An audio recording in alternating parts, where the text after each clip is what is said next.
Hey guys, welcome to Priceless B-Movies. You know, it just hit me how unfair I think this is. Everyone knows what Hellraiser is. Most people know what Candyman is. There's even this whole section of people that are really big fans of Nightbreed. But no one seems to know what the hell this movie is whenever I bring it up in a conversation. Lord of Illusions. So Lord of Illusions was written and directed by Clive Barker, or as I call him, God. It was based off of Barker's short story The Last Illusion, which is included in the Books of Blood series, and the film adaptation stars Scott Bakula as Harry Demores, a private detective who is sent out to LA, and once there he becomes entangled in a whole lot of crap.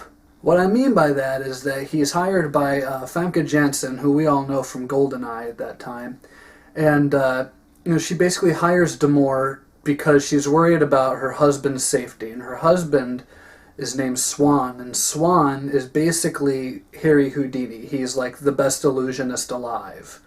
And things get really interesting when Swan is seemingly killed during one of his magic acts about half hour into the movie. So now Demore is basically investigating the illusionist's death, and in so he finds himself wound up with this cult of people who are obsessed with bringing this long-dead sorcerer back to life, and there's this apocalyptic thing going on. There's a conspiracy going on. There's a lot going on in this movie, but what's so great about it is that unlike some movies that I've reviewed where there's too much going on, all of this ties up in the end very nicely. I'm a fan of Clive Barker, maybe even more so than Stephen King. I really like his writing style, and as a director he does a really great job at showing us some really distressing but really groovy kind of pre-CGI effects work in this. Whether it's something really disgusting or whether it's just something that looks really damn cool. The man has such a great eye. And yet, it's the kind of eye that can really only come from being a writer. There is never a minute of this film that's boring to look at. The acting is pretty strong in this. Scott Bakula does a very good job. In fact, I think this might be my favorite Scott Bakula performance. And yes, I'm including Quantum Leap in that. I like him more in this than I liked him in Quantum Leap. He really pulls off all the different elements of the character of the private detective, the man who's haunted, the man who has spent so much of his career around the occult or supernatural occurrences, and you really see what an effect that some of this has done to him, what the effect a lot of this has had on his psyche.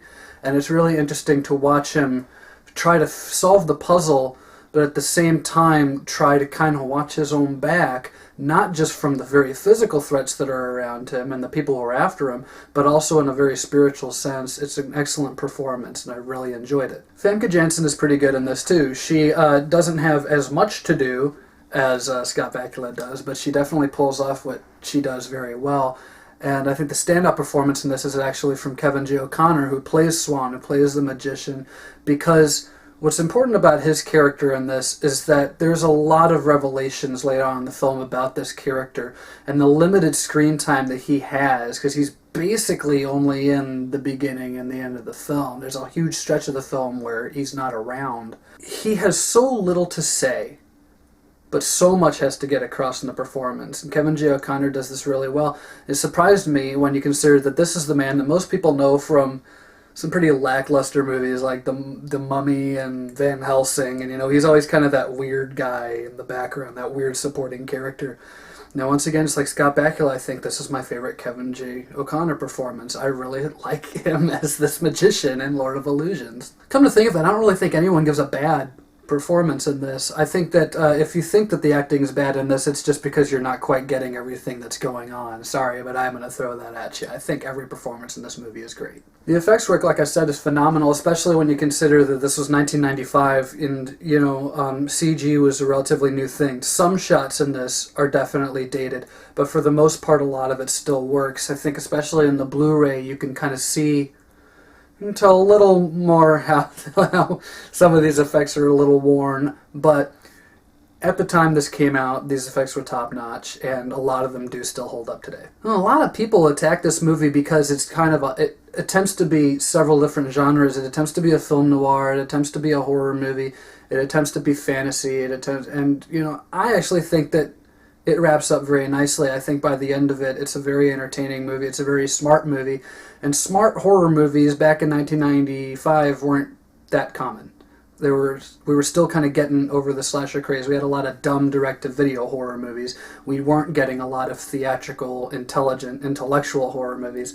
So this is really something to be said for Lord of Illusions, that it manages to be its own thing. There aren't really a whole lot of movies like this one. Lord of Illusions gets 4 stars. I think this is one of the best horror films, certainly of the 90s, if not of all time, that a lot of people don't know about. So that's my review of Lord of Illusions. Stay tuned, I got a lot more reviews coming. And as always, if there's a crime movie, horror movie, comedy movie, action movie that you don't think gets talked a whole lot about, that's not really considered to be high standing in the mainstream, and you'd like to hear my opinion of it, let me know, and I'll see what I can do about finding a copy of that movie and getting a review put up for you. Thanks for watching, and stay tuned for more Priceless B movies.